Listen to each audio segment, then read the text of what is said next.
No Sermão do Monte, o rei fala aos sujeitos do seu reino. Ele fala no começo da mensagem sobre as qualidades necessárias no coração dos homens para fazerem parte do reino de Cristo. Depois ele diz que devemos ter um impacto no mundo, como sal da terra e luz do mundo, que o cristão deve ter um impacto positivo, conduzindo pessoas a conhecer Cristo e a salvação que ele oferece. A partir de Mateus capítulo 5, versículo 17, Jesus fala sobre a diferença entre a justiça exigida no reino dele e a justiça das pessoas mais religiosas da época dele. Os fariseus foram bem conhecidos com as suas leis e tradições e regras como pessoas extremamente religiosas. E como nós vamos ver nesse estudo, Jesus disse que a justiça dos discípulos dele precisa exceder a justiça dos fariseus. Ele começa no versículo 17 com essas palavras: Não penseis que vim revogar a lei ou os profetas. Não vim para revogar, vim para cumprir. Porque em verdade vos digo, até que o céu e a terra passem, nem um i ou um tio jamais passará da lei, até que tudo se cumpra. Aquele, pois, que violar um destes mandamentos, posto que dos menores, e assim ensinar aos homens, será considerado mínimo no reino dos céus. Aquele, porém, que os observar e ensinar, esse será considerado grande no reino dos céus. Porque vos digo que se a vossa justiça não exceder em muito a dos escribas e fariseus, jamais entrareis no reino dos céus. Vamos começar com os comentários que Jesus faz aqui sobre a lei, versículos 17 e 18. Primeiro ele diz que ele não veio para revogar a lei. Outras traduções usam palavras como abolir ou destruir, ou que ele não veio para acabar com a lei. E a própria palavra grega usada aqui significa destruir totalmente, subverter completamente. Pensando sobre a lei como um contrato, o ponto é que Jesus não veio aqui para rasgar um contrato, invalidando o contrato e jogando fora. Ele veio para cumprir todos os termos desse contrato. E a segunda parte do que ele diz sobre o propósito dele, não veio para revogar e veio sim para cumprir. Cumprir significa dar-lhes pleno cumprimento, dar o verdadeiro sentido das coisas da lei. A palavra grega significa encher, cumprir, completar ou realizar. Jesus veio para realizar o propósito, para completar a intenção da lei que foi dada no Antigo Testamento. Agora, se Jesus não veio para revogar, veio para cumprir, como é que ele ia cumprir essa lei? Será que ele está dizendo aqui que ia exigir dos seus discípulos obediência à lei do Antigo Testamento?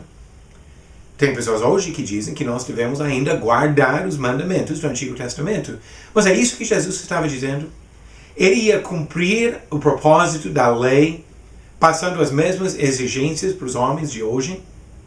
Obviamente não é o ensinamento de Jesus nem dos discípulos dele. Por exemplo, Colossenses capítulo 2, o apóstolo Paulo comentou sobre isso, quando disse no versículo 14 que Jesus cancelou o escrito de dívida que era contra nós e que constava de ordenanças, o qual nos era prejudicial. Removeu inteiramente, encravando na cruz. Ele não rasgou um contrato que ainda estava em vigor, mas quando ele cumpriu, ele cancelou. Por isso, Paulo disse, ninguém, pois, vos julgue por causa de comida e bebida, ou dia de festa, ou lua nova, ou sábados, porque tudo isso tem sido sombra das coisas que haviam de vir. Porém, o corpo é de Cristo.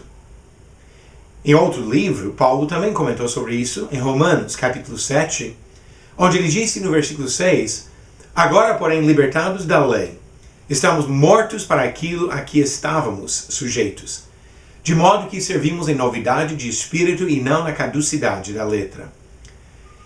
Uma vez que Jesus cumpriu, assim ele tirou aquela aliança para dar uma outra.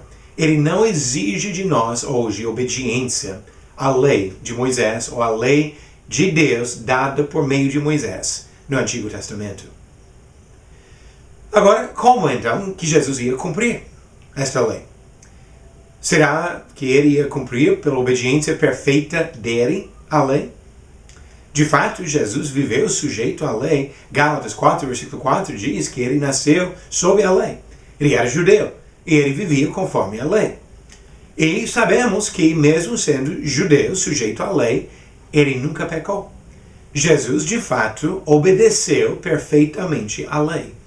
1 Pedro 2, versículo 22, o qual não cometeu pecado, nem dolo algum se achou em sua boca. Agora, quando comentamos que Jesus obedeceu perfeitamente à lei, às vezes alguém chega e comenta, mas Jesus não violou o sábado? Não. Jesus violou as regras e tradições dos homens sobre o sábado, mas ele não violou o sábado. Jesus respeitou a lei, foi obediente. Mas não é nesse sentido que Mateus 5 fala. Quando fala de cumprir, de realizar o sentido da lei, não é questão apenas de observar os mandamentos da lei. Embora era necessário Jesus obedecer à lei para cumprir a lei, mas a ideia de cumprir aqui é uma coisa mais completa. Ele cumpriu o propósito da lei. Este fato se torna muito evidente no ensinamento do Novo Testamento. Jesus mesmo comentou sobre isso quando conversou com seus discípulos depois da ressurreição. Em Lucas capítulo 24, o versículo 44, ele disse: são estas as palavras que eu vos falei, estando ainda convosco. Importava se cumprisse tudo o que de mim está escrito, na lei de Moisés, nos profetas e nos salmos. Era necessário que Jesus cumprisse tudo que a lei falava a respeito dele. Nós entendemos nesse sentido que Jesus é o real cumprimento das sombras das coisas anteriores. E que a lei apresentava uma imagem incompleta e imperfeita, olhando para o que Jesus faria no sacrifício que ele fez para os pecados do homem. Hebreus 10, versículo 1. Ora, visto que a lei tem sombra dos bens vindouros, não a imagem real das coisas, nunca jamais pode tornar perfeitos os ofertantes, com os mesmos sacrifícios que ano após ano, perpetuamente, eles oferecem. A lei não resolveu o problema, mas Jesus fez o que a lei jamais conseguiu. Ele justificou os pecadores. Gálatas 3, versículos 24 e 25. De maneira que a lei nos serviu de aio para nos conduzir a Cristo, a fim de que fôssemos justificados por fé. Mas, tendo vindo a fé, já não permanecemos subordinados ao aio. O fim da lei é Jesus Cristo.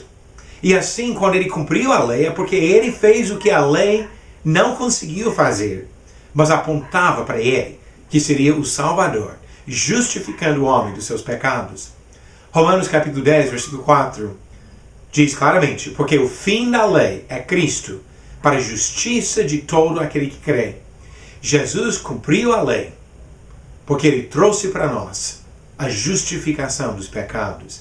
E assim, quando ele disse que nem o i nem o tio ia passar da lei até que tudo se cumpra, ele não estava dizendo que a lei ia continuar em vigor para sempre, mas que a lei ia continuar em vigor até que ele cumprir o propósito dela.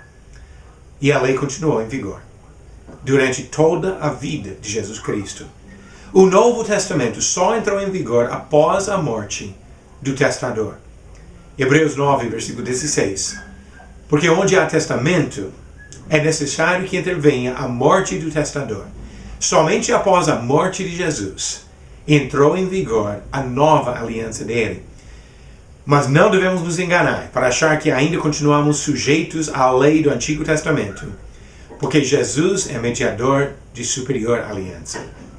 Disse Hebreus 8, versículo 6. Agora, com efeito, obteve Jesus ministério mais excelente, quanto é ele também mediador de superior aliança, instituído com base em superiores promessas. Quando ele diz nova, torna antiquada a primeira.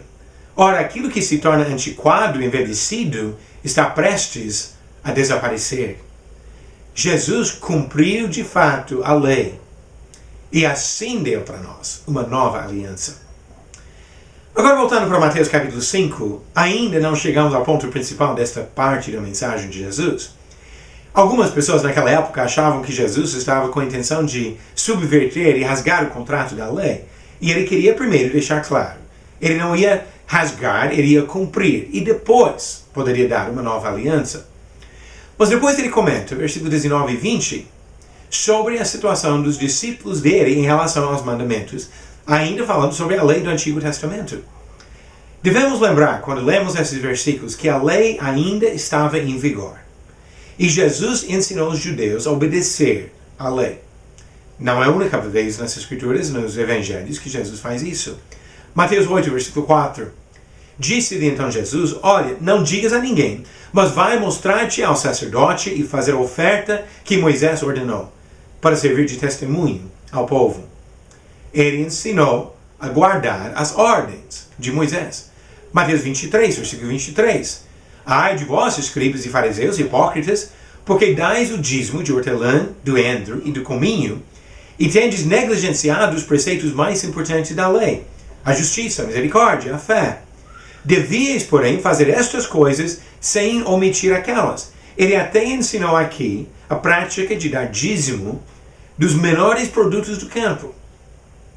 Embora no ensinamento para a igreja, depois da morte de Jesus, nenhuma vez diz que nós devemos dar os dízimos. Fala sobre o dinheiro da igreja, sobre o dinheiro dado de livre vontade, conforme proposto no coração, e nenhuma vez fala sobre dízimos. Mas aqui Jesus falou sobre dízimos, porque ele estava olhando justamente para pessoas ainda sujeitas à lei. Mateus 26, versículo 19. E eles fizeram como Jesus lhes ordenara e prepararam a Páscoa.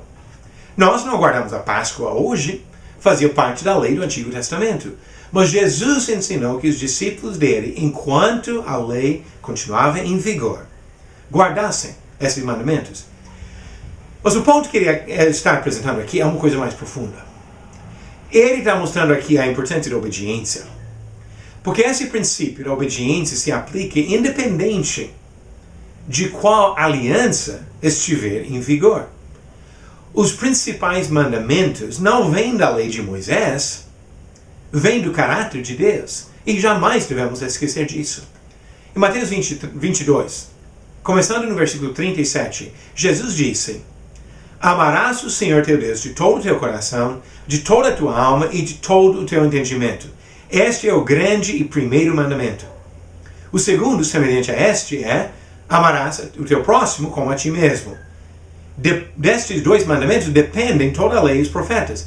Esses princípios não vêm da lei, mas são a base da lei, tanto a lei do Antigo como também a nova aliança de Cristo. Mas esses princípios vêm do caráter de Deus. E agora, entendendo este fato, obediência se torna importante não por causa de um sistema de lei, mas por causa do caráter do Deus que revelou a lei. Seja a lei do Antigo Testamento governando os judeus, ou a perfeita lei da liberdade que governa todos os homens hoje. Como uma pessoa, um judeu, como os discípulos de Jesus, que desrespeitasse a lei naquela época que ainda estava em vigor, seria apta para o reino e a nova aliança. Uma pessoa rebelde como judeu não seria rebelde como cristão. E de fato não seria cristão. Não teria nem direito de entrar no reino de Cristo, porque não teria atitude de humildade, de obediência, de fome e sede de justiça para entrar na presença de Cristo. Hoje, obediência não é para justificação por lei. Não é que nós vamos obedecer perfeitamente e merecer a nossa salvação. Gálatas 3, versículo 10 diz: Todos quantos, pois, são das obras da lei, estão debaixo de maldição, porque está escrito: Maldito todo aquele que não permanece em todas as coisas escritas no livro da lei, para praticá-las. Nós não conseguimos obediência perfeita a qualquer sistema de lei. Mas isso quer dizer que nós não precisamos nos preocupar com obediência? Quem não respeita a palavra de Deus para obedecer não é apto para o reino de Cristo. Obediência continua sendo importante, necessária, mas por causa da fé. Tiago 2, versículo 17 diz: Assim também a fé, se não tiver obras, por si só está morta. E por causa da fé, por causa do amor, nós devemos ser obedientes. 1 João 5, versículo 3, porque este é o amor de Deus, que guardemos os seus mandamentos. Ora, os seus mandamentos não são penosos. E ele aqui não está falando de voltar para os mandamentos que Deus deu para os judeus no Antigo Testamento, mas os mandamentos de Deus que se aplicam a nós hoje. Jesus, que é Deus, deu seus mandamentos que nós devemos respeitar.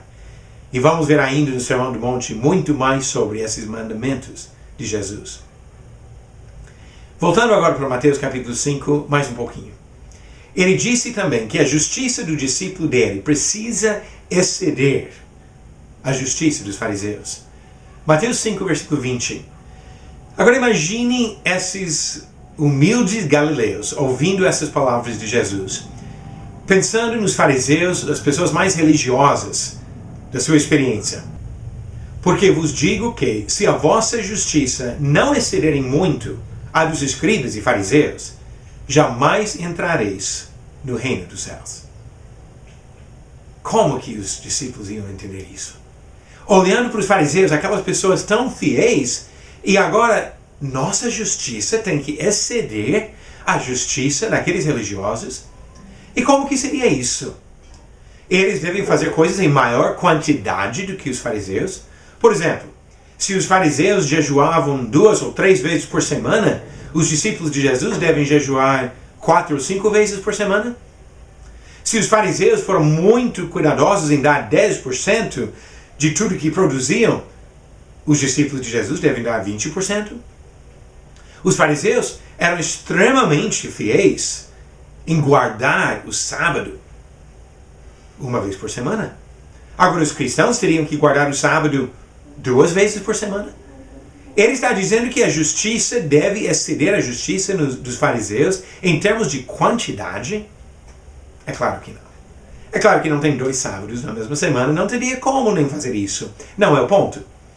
O ponto aqui é uma diferença de qualidade, do tipo de justiça. Os fariseus reduziram a lei de Deus a um sistema de tradições, de regras técnicas, esquecendo a verdadeira santidade e o amor que Deus queria. Por isso Jesus foi tão forte na crítica dos fariseus em Mateus 15, versículo 3. Ele, porém, lhes respondeu: por que transgredis vós também o mandamento de Deus por causa da vossa tradição? No versículo 6. E assim invalidastes a palavra de Deus por causa da vossa tradição. E o versículo 9. Em vão me adoram ensinando doutrinas que são preceitos de homens. O legalismo dos fariseus era de construir suas regras baseado nas interpretações da lei, até o ponto que Jesus disse, Mateus 23, versículo 28, que eram hipócritas. Assim também vós exteriormente pareceis justos aos homens, mas por dentro estáis cheios de hipocrisia e de iniquidade. Jesus não queria esse tipo de obediência, esse tipo de justiça. Ele chama os discípulos dele a obediência sincera, humilde, motivada pelo amor. Mateus 7, versículo 21. Jesus disse: nem todo que me diz Senhor, Senhor, entrará no reino dos céus, mas aquele que faz a vontade de meu Pai que está nos céus. E no versículo 24, todo aquele, pois, que ouve estas minhas palavras e as pratica, será comparado a um homem prudente que edificou a sua casa sobre a rocha. Jesus foi obediente.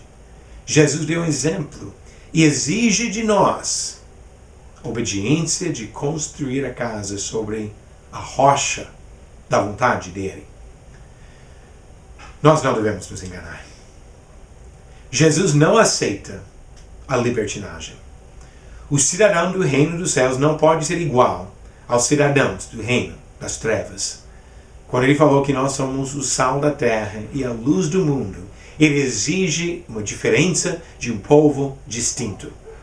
E qualquer um que usa o Sermão do Monte para tentar dizer que nós ficamos livres de qualquer responsabilidade de obedecer, está distorcendo o ensinamento de Jesus. Por outro lado, Jesus não aceita o legalismo.